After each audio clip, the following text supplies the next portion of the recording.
Bendito Padre, gracias, Señor, por el privilegio que tengo, Señor, de poder estar aquí, reunidos, Señor, aunque sea de este medio, pero para poder impactar, Señor, los corazones de cada uno de mis hermanos. Le doy gracias a toda la comunidad de IBJ y a todos los invitados y personas que se conectan, Señor, para poder seguir tu palabra. Damos gracias, Señor, por eso, porque hay un fin y hay un modo en el cual podemos estar llegando a los corazones de cada una de las familias. Bendice a cada uno, Señor, a cada una de las familias que están aquí presentes. Y, Señor, cierra las puertas de su mente para que nada los distraiga y que puedan tener atención, porque lo que hoy se va a hablar, Señor, es tu palabra, Señor, y que llegue a los corazones de cada una de las personas que están viendo. Pongo en tus manos a cada uno de ellos en el nombre de tu bendito Hijo Jesús. Amén, Señor. Y bueno, dando paso a esto, vamos a hablar. El mensaje de hoy tiene como título Desarrollando largura de ánimo. Y esto está basado en Santiago 1. Y vamos a poder leer Santiago 1 al 8, pero nuestro pasaje central y donde ese mensaje quiere dejar este impacto en cada uno de nosotros es en Santiago 1:3. Entonces, vamos todos a Santiago. Recuerden que está al final de la Biblia, diría nuestro pastor, entre Génesis y Apocalipsis. Entonces, vamos a él, y ya que estén todos ahí, por favor, síganme. La voy a leer en la NBLA. Y bueno, esto dice la palabra de Dios. Dice Santiago 1:1. Santiago, siervo de Dios y del Señor Jesucristo, a las 12 tribus que están en la dispersión, saludos. Tengan por sumo gozo, hermanos míos, cuando se hallen en diversas pruebas, sabiendo que la prueba de su fe produce paciencia, y que la paciencia tenga su perfecto resultado, para que sean perfectos y completos, sin que nada les falte. Y si a alguno de ustedes le falta sabiduría, que se la pida a Dios, quien da a todos abundantemente y sin reproche, y le será dada. Pero pidan con fe, sin dudar, porque el que duda es semejante a la ola del mar, impulsada por el viento y echada por una parte a otra. No pienses, pues, ese hombre que recibirá cosa alguna del Señor, siendo hombre de doble ánimo, inestable en todos sus caminos. Déjenme platicarles un poco. ¿Quién es Santiago? Santiago es el hermano menor de Jesús y fue un proclamador de las Escrituras y de la enseñanza de Jesús a través de esa época que había. Este libro, como tal la epístola, aparte de la introducción, nos está estructurando para que esta carta no sea una carta tradicional, sino es una carta diferente. Es una carta principalmente hecha como un tratado, una exhortación cristiana que trata de eso, sobre la vida cristiana y lo que significa las obras de la fe. Por tanto, contiene mucha enseñanza moral, ética, palabras de exhortación a las congregaciones cristianas de esa época, y probablemente estaba destinado a eso, a que llegara a cada una de las congregaciones. Nos damos cuenta que en ese tiempo la iglesia había sido separada o estaba en persecución, y por tal motivo Santiago busca exhortar la fe de Jesús a cada una de esas iglesias. Pero antes de empezar, me gustaría que pudiéramos hacer una pausa. Y me gustaría que pudieras reflexionar del 1 al 10, cómo está hoy en día tu paciencia. Piensa cómo tienes hoy en día esa paciencia. Y después de esto veremos si el número que te des va a ser lo que verdaderamente al después de escuchar la palabra. Regularmente siempre buscamos darnos un 10 porque creemos que somos muy pacientes, ¿no? Le preguntamos, ahí volteamos a la esposa o al hijo y preguntamos, ¿cuál sería? Pero bueno, la pregunta aquí sería, ¿quién de nosotros en la prueba nos preguntamos por qué? Y si regresamos al versículo número 3, dice, sabiendo que la prueba de su fe produce paciencia.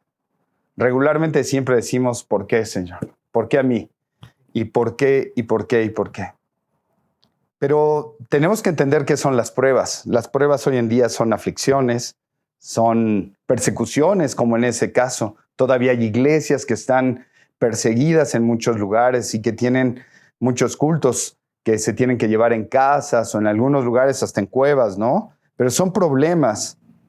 Y son esas pruebas cuando nosotros sufrimos o somos probados por Dios. Y aquí es donde vamos a ver nuestro primer punto. Tiempos difíciles que Dios usa para moldearnos. Eso podríamos decir que son las pruebas. Entonces, punto número 1.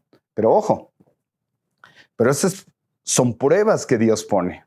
Son pruebas que Dios nos pone en el camino, en ese camino que nosotros vamos recorriendo al lado de Él. Y no necesitamos más que de la guía de Él. Ojo, no son las pruebas que nosotros creemos que adquirimos por caer en pecado. Esas no son pruebas, esas son consecuencias. Y hay que enseñarnos a distinguir.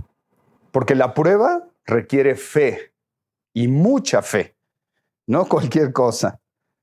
Requiere someternos a Dios, requiere que nuestra obra no esté muerta, que nuestra obra sea una obra viva para a la hora de ser probados poder demostrar que esta es una prueba en la cual Dios nos puso para poder ser guiados. Vamos ahí adelantito a Santiago 2:20. Síganme, por favor. Santiago 2:20. Y aquí este versículo empieza con un pero, ¿no? Y ya nos han enseñado lo que es un pero en la Biblia. Y dice una pregunta, dice, pero, ¿estás dispuesto a admitir, oh hombre vano, que la fe sin obras es estéril? El propósito de la prueba principal es generar esa paciencia. Es mostrar el carácter de Dios en ti. Entonces, tenemos que entender que las pruebas son de Dios. Y no solamente vivir quejándonos de la prueba, porque entonces eso no habla bien de nuestra fe. Eso nos limita a poder seguir demostrando que el Espíritu Santo vive en mí.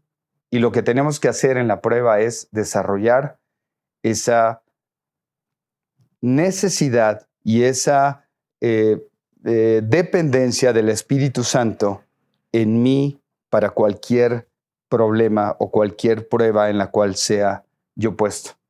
¿Recuerdan esa alabanza que dice firmes y adelante? Esto habla de eso, de mantener una prueba fuerte y depender de la gracia de Dios, depender de Él, no de nosotros. Porque los versículos dicen que estaremos en diversas pruebas para llenarnos con sumo gozo, porque eso va a producir la paciencia en nosotros.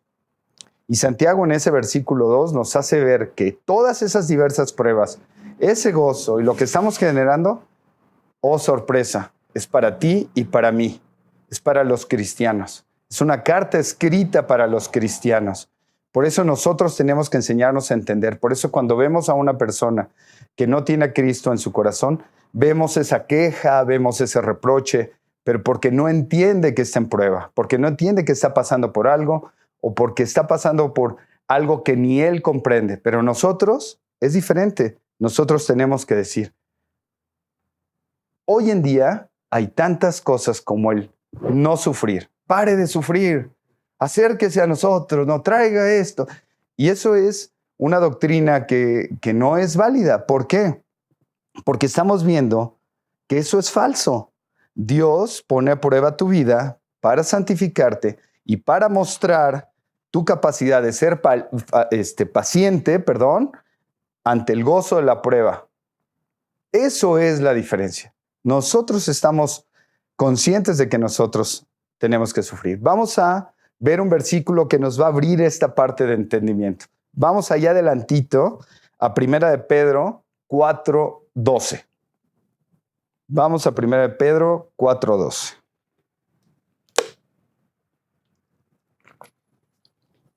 ¿Qué dice 1 de Pedro? Primero que nada dice, amados. Con ese amor, ¿no? Que nos está diciendo. Pero fíjense por qué dice amados.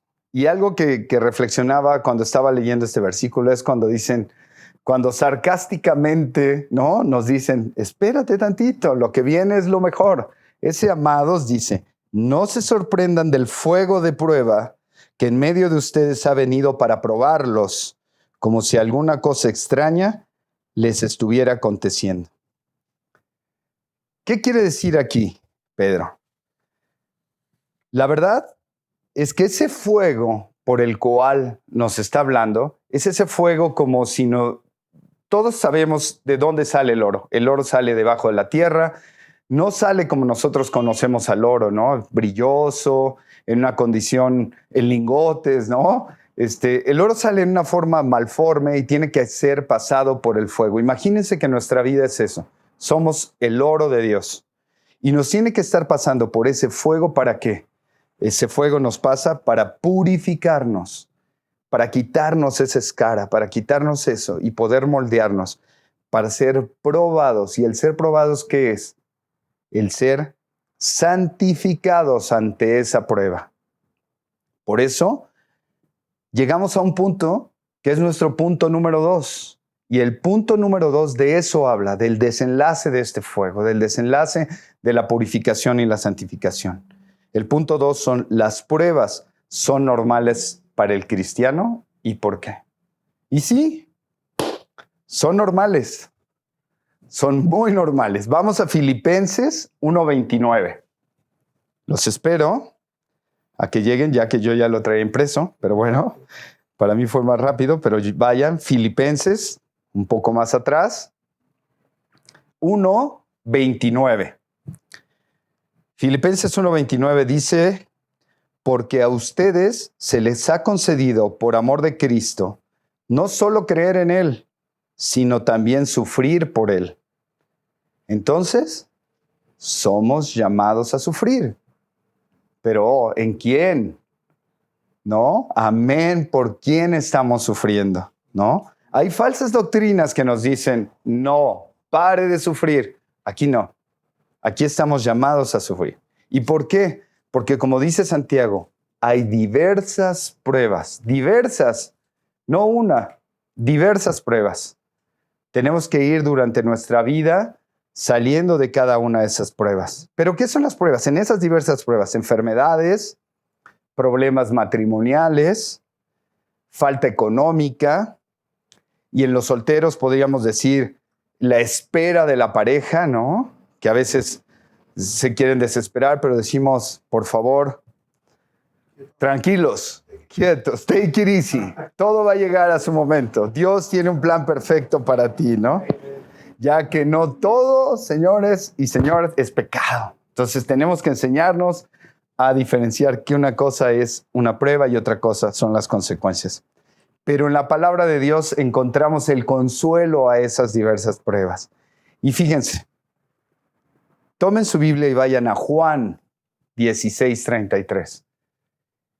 Y van a ver qué hermoso pasaje, el cual nos va a ayudar a ver esa parte del consuelo que encontramos en la palabra de Dios. Y dice Jesús, estas cosas les he hablado para que en mí tengan paz.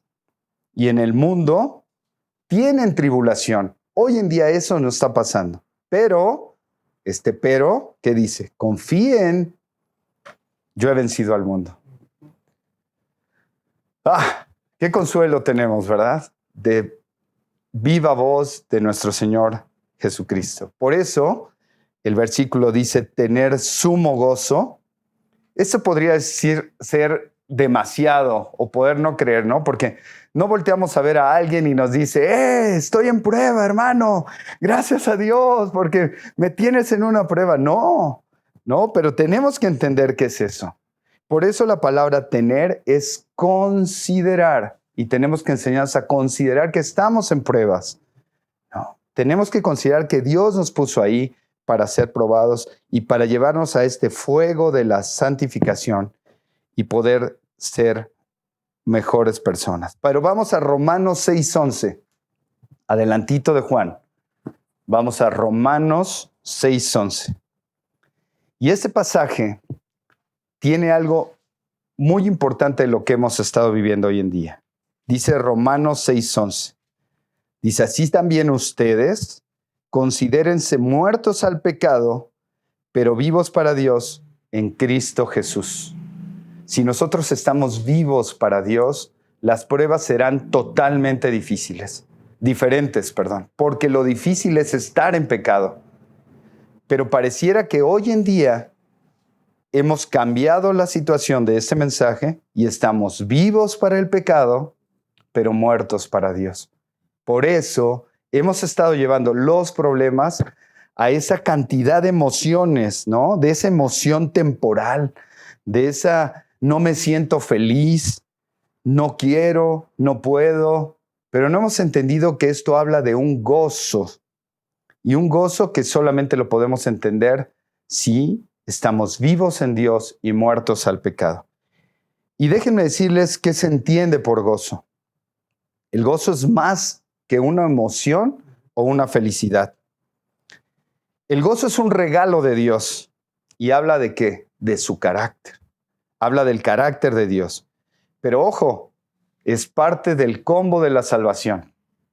Una vez que tú aceptas a Cristo, Cristo te llena de ese gozo que Él provee. Así como te inyecta la fe para que tú vayas siempre en pos de Él y te ayude a poder triunfar en todo esto, está implícito en el combo, el gozo.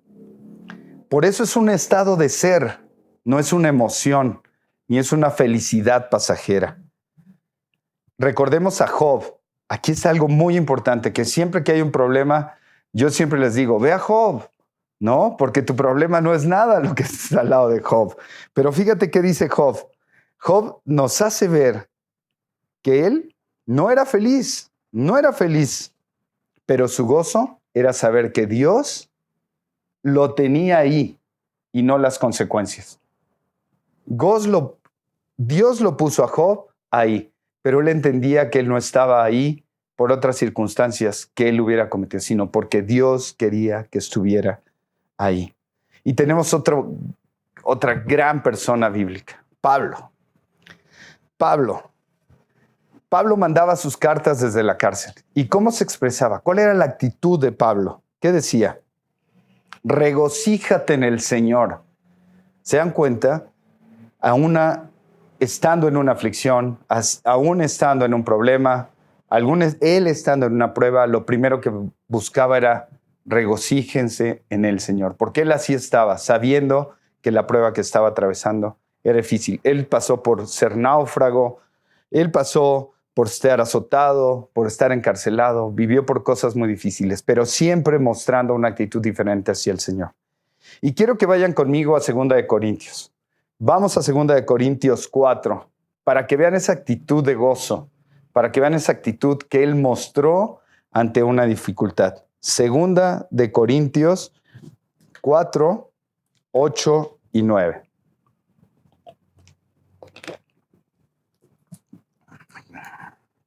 Tenemos una invitada que aquí no está, brincando por todos lados. Pero bueno, dice 2 de Corintios 4, 8 y 9. Dice, afligidos en todo, pero no agobiados, perplejos, pero no desesperados, perseguidos, pero no abandonados, derribados, pero no destruidos.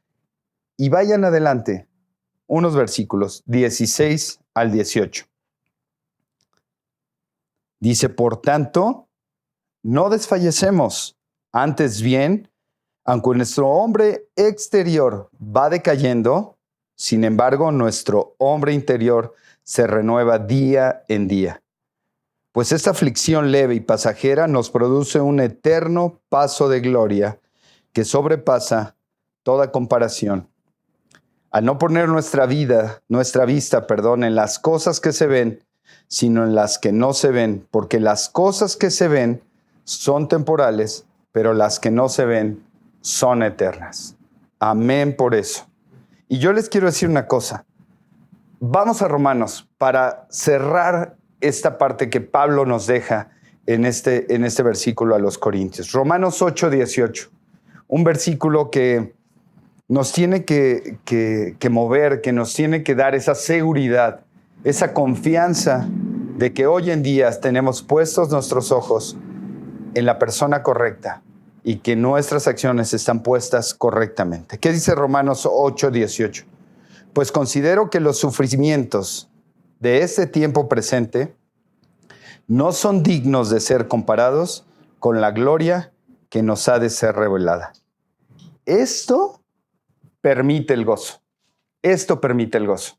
Esta es la diferencia de la emoción y la felicidad de un gozo genuino en que sabemos que lo que está por venir hoy en día no es revelada, pero lo sabemos que vamos a estar en una mejor condición a lo que tenemos hoy. Y bueno, vamos a dar paso a nuestro tercer punto. ¿Y qué es esto? El plan de Dios. Y es eso. Todo esto lleva a una cosa, a un plan, al plan de Dios. ¿Y qué decía el versículo 3? Sabiendo que la prueba de su fe produce paciencia. Santiago 1:3 nos deja muy bien estructurado este pasaje. Y vamos a ver, porque aquí sabiendo, como él inicia en este pasaje, quiere decir que es el conocimiento de la palabra de Dios. Es el conocimiento que nosotros tenemos de la palabra de Dios en nuestra vida. ¿Y esto qué nos ayuda? A irnos perfeccionando día a día, a ir día a día, poder ir creciendo en el camino del Señor y el que el Señor nos quiera decir. Y él habla de una prueba, y una prueba que habla de la continuidad, ¿no? Una prueba que vamos a tener y una prueba que es una gran oportunidad. Tenemos que ver esto, una gran oportunidad que Dios nos ha dado.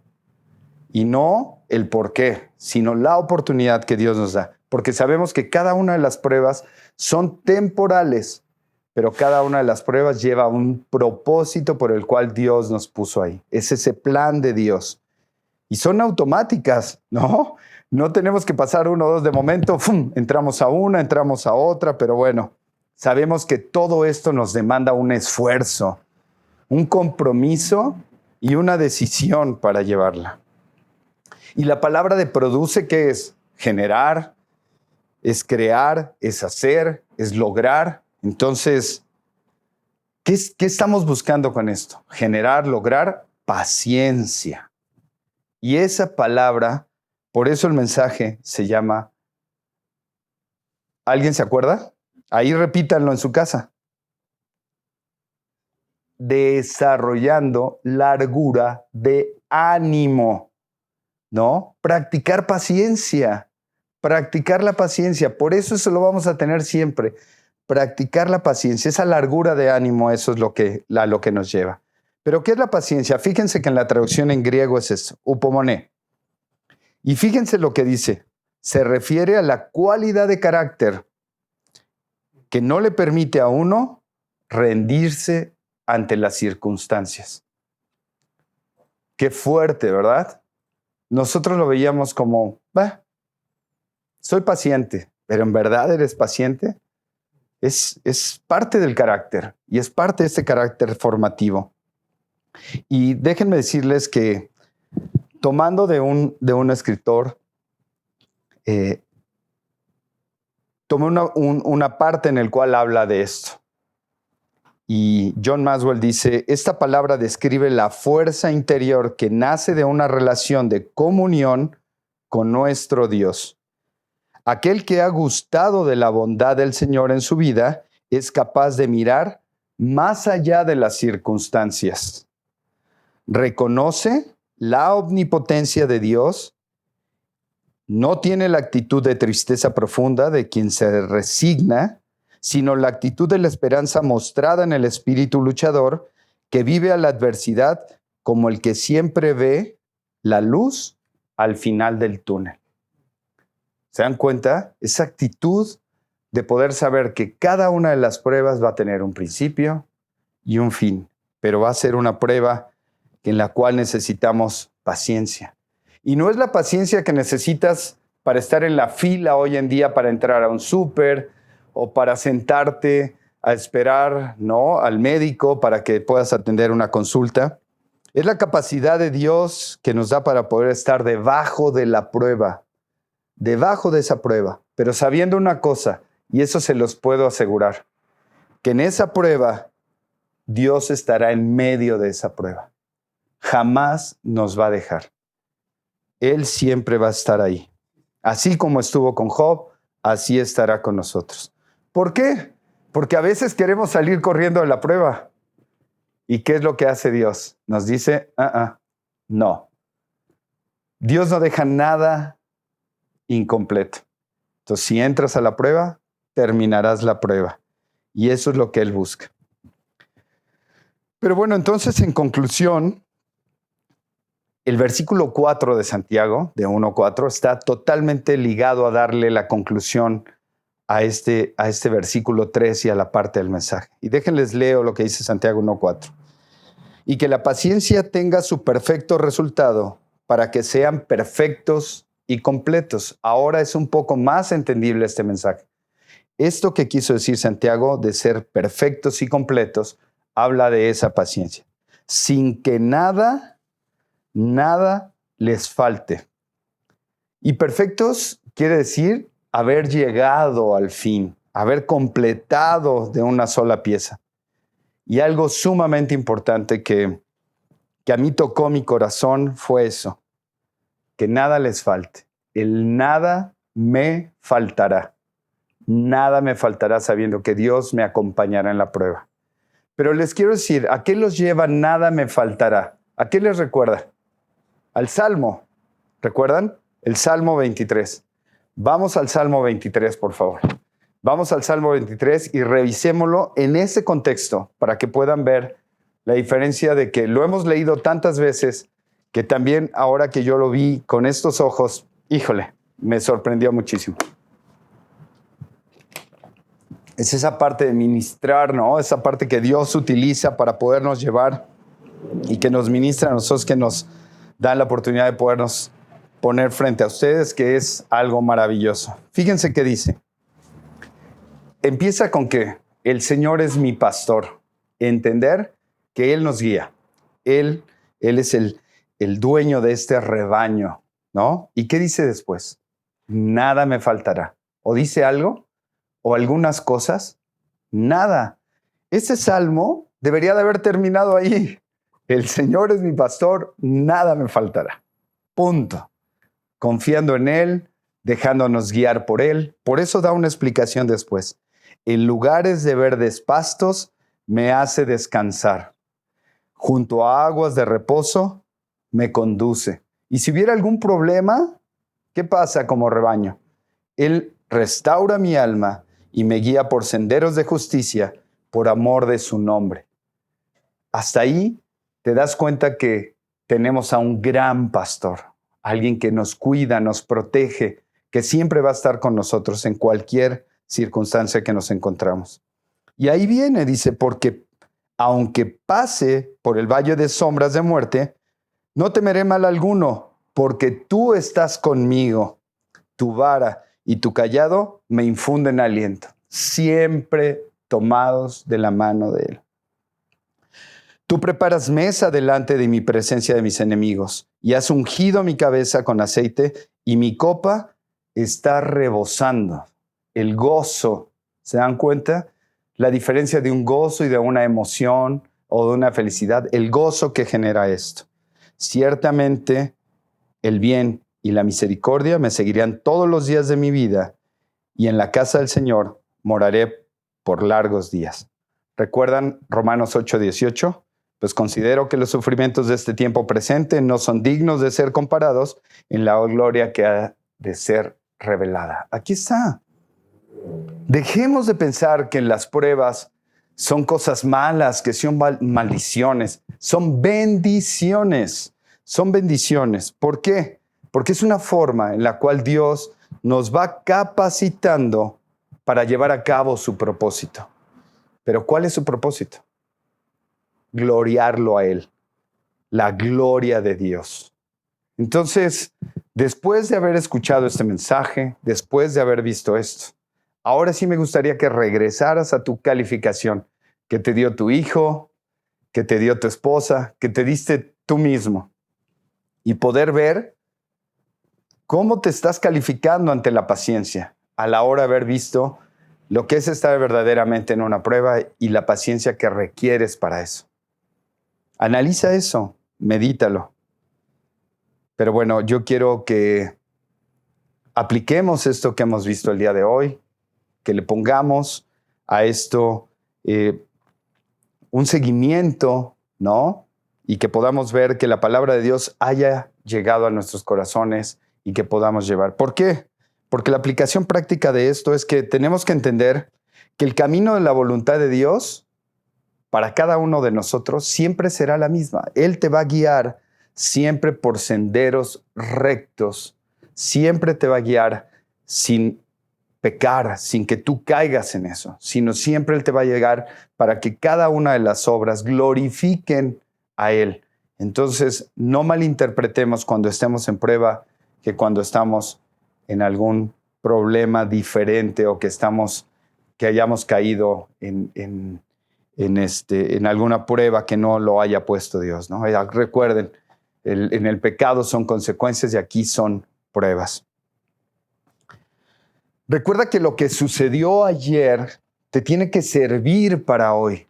¿Por qué? Porque es una capacitación que Dios te da. Y no debes de dejar traer esa fe con la que resolviste ese problema, sino tienes que tener una nueva fe y siempre dar un paso adelante para poder siempre ir alimentando esa fe, para poder seguir trabajando en cada uno de los problemas que pudieras llegar a presentar, o de las pruebas, que pudieras llegar a presentar. Entonces, esto es la realidad. La realidad es que el creyente paciente se mantiene en confianza. Eso es muy importante. Y en una confianza en amor y consagración a Dios. Eso es lo importante. Mantenerte confiado, amando y sabiendo que tienes que consagrarte a Él para que Él te dé la guía y lo puedas llevar. Si no, esto se va a ver como una profesión vacía, un cristiano tibio, ¿no? Que ante cualquier prueba sales corriendo. Se va a convertir en un mero sentimiento, ¿no? Se va a convertir en una inseguridad de tus convicciones. Recuerda, necesitamos ser pasados por ese fuego de la prueba para poder ser santificados y poder gloriar a Dios en eso. Entonces, Él va a quemar toda esta escoria, Él nos va a ayudar a quitarla de nuestra vida para poder glorificar a Dios en la prueba. El sentimiento de debilidad que tenemos en la prueba nos debe de mover a una cosa, y a todos, y esto quiero que se quede muy claro: aferrarnos a Dios en oración. Eso es importante. No podemos, ante la prueba, creer que nuestras fuerzas van a poder resolverlas, porque no son pruebas que nos haya puesto cualquier persona. Son pruebas de Dios y necesitan eso, acercarnos a Él, pedir su guía, pedir su dirección, para que esas pruebas se puedan concretar con el fin en el cual Él nos los ha puesto. Y algo importante que es que la prueba nos lleva a saber que lo que estamos atravesando no es nada de lo que está por venir. Esa gracia, esa emoción, ese cumplir. Hace poco hablábamos de que algo que me pasa a mí es que cuando terminas de leer un libro, ¿no? Y que dices, lo completé, es una satisfacción, ¿no? Es no comparado nada al gozo que nos da el resolver una prueba puesta por Dios, pero es saber que llegaste al fin de algo, que pudiste caminar en ese sentido de poder hacer las cosas correctamente. Entonces yo te exhorto a que hoy, en estos tiempos difíciles, ¿no? Que nos tiene en una situación totalmente compleja y diferente, vayas a Dios, te aferres a Él, pide su guía, pide su dirección. Todos estamos en pruebas, lo vemos. Si tú tienes a Cristo en tu corazón, estarás en pruebas. Pero sabes que encontrarás siempre un consuelo y una respuesta siempre cuando vayas a su palabra. Él te reconfortará y te dará aliento y te podrá dar ese triunfo ante la prueba en la que tú estás. No estás solo, recuerda, no estás solo. Tienes un Dios que está junto a ti en una prueba y no te soltará y te llevará hasta que te haya capacitado en ella y hayas podido glorificar a Dios en esa prueba. Pues bueno, vamos a orar. Bendito Padre, gracias Señor, porque hoy estamos totalmente llenos de ti, Señor, sabiendo que hoy tu palabra va a caer, Señor, en corazones que han dispuesto, Señor, su vida a ti, Señor, y que sabemos que esa semilla que se está poniendo en ese corazón va a florecer, va a crecer, Señor, y va a poder ser de testimonio para los demás, Señor.